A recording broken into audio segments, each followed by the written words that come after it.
为了小伙伴们更加便捷的查询参考，我们对小白测评微信公众号后台数据做了改版。以后你只要看到我们出了某款机型以测评为名称的视频，例如三星 S8 测评，你只需要在微信公众号后台直接回复机型名称三星 S8，即可查看更加全面的数据。不光有实拍样张对比，还有性能跑分、发热续航等等众多实测数据。以后你买机或者给别人做参考，只要我们出了测评视频，你都可以随时在微信公众号后台回复查看。小白测评微信公众号做你的实时测评数据助手，免费的，赶紧上车。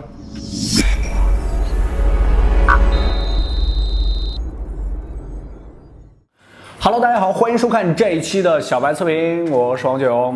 今天跟大家带来的是小米5X，这个应该不是首发测评啊，但是也是量产版的首发测评，因为昨天呢这台机器才刚刚发售。其实昨天呢我是有机会拿到这台机器的，但是具体怎么样一个取经的过程呢？大家看花絮就可以了，正片咱们就不扯这些东西了。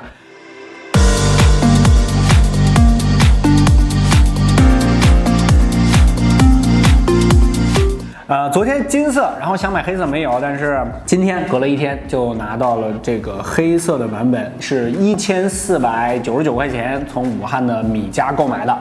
OK， 咱们就废话少说，先把它拆开啊。外包装上呢没有什么任何特别的，跟小米所有的机器都是一样的，上面有一个内存的标志。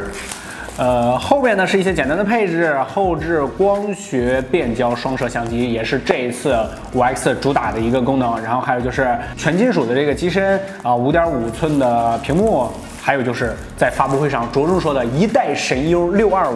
说实话，这个处理器呢，确实是深得基友们的心啊，在这个入门级中低端的处理器里边，算是一款非常不错的处理器625，14纳米的制程，然后还有就是最主要的，它可以8个核心吧，核跑。OK， 咱们先把它开机。箱子里的东西应该就是非常传统啊，没有什么特别的东西。一个 Type C 的数据线，这次也是上了 Type C 啊，在这个1000多块钱的机器里边，还算是比较少的。然后卡针拿出来，充电功率方面呢，这个入门机嘛，所以说大家要求就不要那么高了，最高到5伏2安的这个充电速度。今天呢，咱们这个旁边啊是摆着几台兄弟机型，一个是 R11 1+5，还有就是它的大哥小米6。本来这个今年小米发新机的这个定位呢，应该都是挂在这个小米6系后边啊，比如说小米6X或者是小米6C，但是它依旧叫小米5X啊。我个人感觉应该还是想把这个小米6呢放在一个比较高的这个段位上，就是在整个小米的这个产品系里边，觉得这个小米6呢是它的这个旗舰，所以说这命名上应该是这样一个想法，还是挂在了这个小米5的下面。5X 小米5下面就有很多机器了啊。为什么把这个 R11 和1+5放在这儿呢？这3台机器摆在一起，大家可以看一下，傻分不清楚。如果把 logo 都打上，基本上分不太出来啊。在现场呢，就是米家，我第一次看到手机的时候，就感觉实在是太像了。所以说这次在 ID 设计上，小米应该是没花什么钱啊，直接是拿了一个公版直接做出来的。它的整个这个机身呢是没有往轻薄的那个方向做，就是它四周呢是有这个棱角的，往这个刚性啊男性化的这个角度上去做了。整个手机拿在手里面是相对来说比较厚实的，这个两边呢顶部可以看一下，它并没有一个向中间的过渡，而是一个方形的。这个设计有点像之前那个小米5C， 也是采用了这个一刀切的天线。一刀切的天线应该是在小米的机器上第一次应用。然后这个效果呢还是不错的，虽然呢没有做到像这个1+5这样做到转角上去，但是也是紧贴着底边了。整个这个效果从后面来看还是非常不错的。为什么第一天发售的时候有金色没买？是因为现场我看了一下那金色真的是非常丑啊。本身这个金色呢，我个人就不是很喜欢。其实我一直非常纳闷啊，为什么金色是这个目前国内出货量第一的颜色？我一直是想不太通。还有就是它那个金色下边这个一刀切的天线啊，泛白非常严重，这个一体感特别的差啊，并不是说我对这个金色有什么意义。还有那个粉色，由于这次这个机器代言人吴亦凡嘛，这个小鲜肉，所以说肯定会吸引一批女粉去买。但是那个粉色，说实话，我觉得也不好看。首先，它那个粉色那个颜色调的就不是特别的招人喜欢。还有就是，同样它那个一刀切天线也是比较泛白，就是没有跟它很好的融合在一起跟机身。OK，撕膜，整个手机的上手呢，正面来看呢，千元机的这个感觉，就是入门机的这个感觉就出来了。因为正面这个屏占比还有精致感上，照这个旗舰机的手机就差了许多。同样是5.5寸的机身，但是这个机器尺寸上呢，就要比1.5呢要稍微大一圈啊。当然，这个咱们只是作为这个对比啊，这个价钱毕竟还是差着的。它默认的呢还是MIUI 8啊，这个没有更新到MIUI 9，但是这个8月11号呢，5X 小米6的就可以开更这个开发版。这一次这个MIUI 9啊，本来我是想这个专门做一期视频的，但是没有做，原因就是这功能改变确实是非常小，后期呢咱们里面再说。OK， 现在是录入指纹的环节。这一次对于5X 这台手机争议比较大的小伙伴比较纠结的，也有它这个后置的指纹识别，因为红米系现在都要往这个正面指纹识别转了，但是小米5X 虽然说它是一个入门机型嘛，但是依旧是这个后置的指纹识别，应该是在成本层面的这个考虑了啊。来试一下。为了小伙伴们更加便捷的查询参考，我们对小白测评微信公众号后台数据做了改版。以后你只要看到我们出了某款机型以测评为名称的视频，例如三星 S8 测评，你只需要在微信公众号后台直接回复机型名称三星 S8，即可查看更加全面的数据。不光有实拍样张对比，还有性能跑分、发热续航等等众多实测数据。以后你买机或者给别人做参考，只要我们出了测评视频，你都可以随时在微信公众号后台回复查看。小白测评微信公众号做你的实时测评数据助手，免费的，赶紧上车。OK， 现在是进入到了整个界面里边，打到一张浅色的壁纸。刚才从开机界面也看到了，其实它这一次的边框控制呢，我觉得是有一点点宽了，在目前的这个手机来说，精致感呢打折扣了不少。我们这个是黑色啊，整体感呢还是不错的，从正面来看。但是如果你要是买金色或者是它那个粉色的话，里边还会有一个细的这个黑框，所以说这也是我建议买黑色的一个原因。来看一下指纹，这个指纹非常快速。直接粘一下就可以解锁。小米的这个指纹呢，它的一些入门机型啊，我感觉都有这个问题。我不知道大家有没有发现，就是你点击指纹的话，它是立刻出现那个声音，但是它屏幕好像差那么0.0几秒，还是有一个小小的反应过程的啊。当然这个是非常不明显的啊，大家可以注意看一下，我现在1、2、3点。还有一个小的延迟，这个可能就是入门机跟旗舰机的一个差别。但是整体这个手机拿在手里的质感还是非常好的。这个手机的这个质感让我不止一次想起了小米5C，它这个磨砂做的还是比较细的啊。还有就是握持感，刚才也说了，它这个四周呢都是方方正正的，没有做像中间的这个圆滑过渡的处理，特别像之前的那个5C。如果你要是拿那台机器的话，跟这台机器的这个手感是非常像的。屏幕方面呢，这次5X是采用了一个5.5寸的这个屏幕，平常使用的是肯定没有问题的。OK， 咱们来看一下相机方面。相机呢，这一次它是采用了一个长广的方案，也是这一次主打的一个点嘛，是可以实现像旗舰机那样的光学变焦的。咱们来看一下，就是2倍的无损变焦。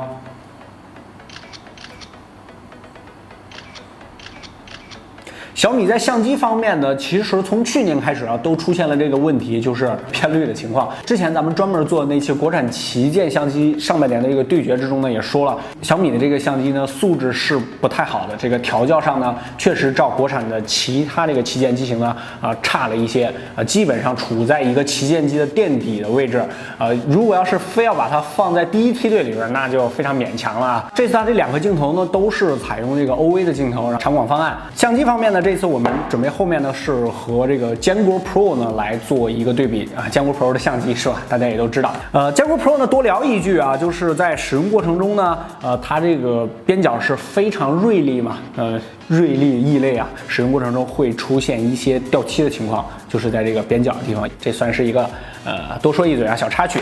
后置的镜头方面呢，也是难免的突出了，并没有做到全部的齐平。即便是它这个机身呢，并不是很轻薄的这个情况下，这个突出的程度呢，目测和这个1+5啊是差不太多的。总体这个按键啊、质感上啊、回弹都是挺不错的。我们来看一下卡槽方面。卡槽方面呢，是一个结合的，并不是一个一体的卡槽，但是品质还是不错的，是雨货卡槽。这次在内存方面呢，也是非常明确的一个线下属性，就是只有一个配置4+64。但是我个人觉得这配置还是不错的，你还可以插内存卡嘛，64G 呢也并不算太小。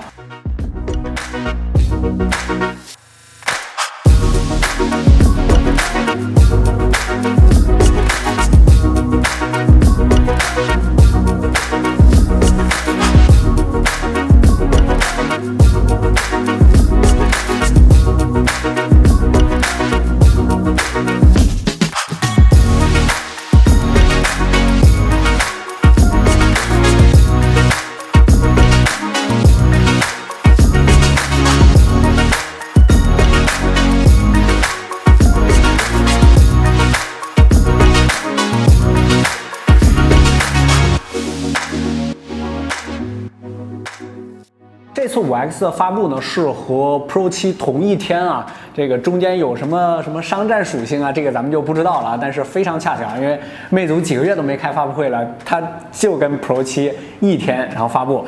这个在发布会上呢，雷总也是非常明确的表示，这个就是一台主打米家线下的手机，因为大家都知道，这个小米今年呢是开了一个新零售的一个概念啊，疯狂的在铺线下。本周末吧，这个武汉就会有一家新店开，其实上周好像是才开了一家新店，就是经常就是周末，然后全国好多米家同时开，但是米家的这个热度还是确实非常高的，因为它主要这个盈利呢，可能真的不是在这些手机上，这个手机的盈利，大家都知道小米的手机在这个整个的国产手机圈来说，性价比还是比较高的。虽然说大家今年呢都有一些涨幅，但是从米6呢，大家也都看到了，确实性价比都比较高。这米家的东西比较多，可能通过众多的品类来盈利。咱们站在一个互联网品牌的角度上来说，5X 的这台机器，性价比呢，可能你觉得稍微有点低，但是在这个价位段，你还真找不出来什么对手。比如说，就是1500块钱这个档位，你看一看，你可能找到的手机都是去年的手机，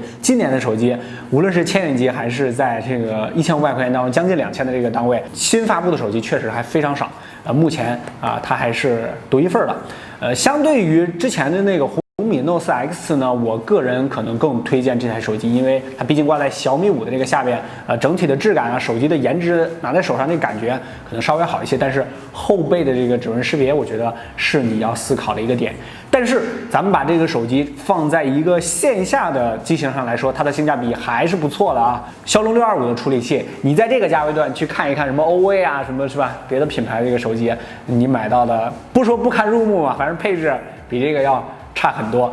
OK， 总体的购买建议上呢，无论如何啊，不管是男生女生，我都是建议你买黑色。然后，如果要是1500块钱这个单位来说呢，它暂时还没有什么太多的竞争对手，可能有一个360的 N5S 是1699，比它还要贵了一些。他们俩之间权衡的话呢，可能就是颜值上和系统上的权衡了。你自己定夺就可以了。机器精致感呢并不是那么强，但是在这个价位段来说，我觉得也算说得过去吧。这个后背的喷砂工艺摸起来手感还不错。好，这一期的5X的快速体验呢，就先和大家聊到这儿。欢迎大家关注我的新浪微博小白 MTX， 有什么建议、质疑、提问的这些评论或者是私信就可以了。最重要的，我们的微信公众号，大家扫码关注就可以了。小白测评，每日新鲜资讯，每日语音，每天我在那儿和你聊天，聊聊科技圈的趋势，聊聊最新发布的手机，有什么问题也可以直接在后台回复就可以了。OK， 补课完整体验，小白测评，我们下期再见，拜拜。有个小花絮。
哎，有车。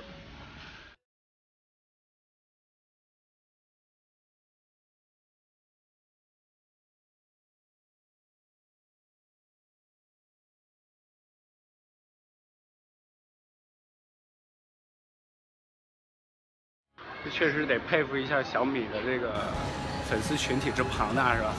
发一个什么样的机器，都有很多人买。其实从去年底开始，就有一些机器我们是选择性的不做，因为出的机器太多了。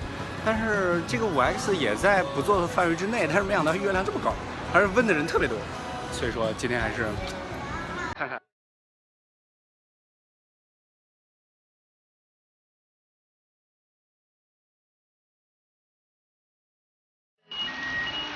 今天非常不爽，手机没买着，因为现场有这个没来取的金色啊，但是金色实在是太难看了，今天首发只有金色，然后出来的时候还下大雨，我就走不了了。这个店里面说可能明天会有黑色吧，所以说明天我还要再过来一趟。可是这雨什么时候停啊？我要回去呀！快递小哥们，送外卖的小哥们还是挺辛苦的，都冒着雨。但是现在我更要担心一下我自己。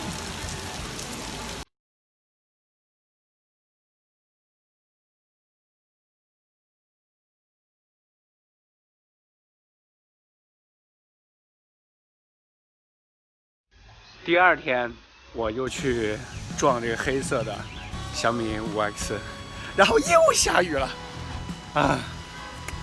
这台手机真的是取经啊！我发现最近做什么事好像都取经一样。昨天传视频 ，B 站传一个百问，竟然审核了7个小时。赶紧快找一辆车。哎，在那边。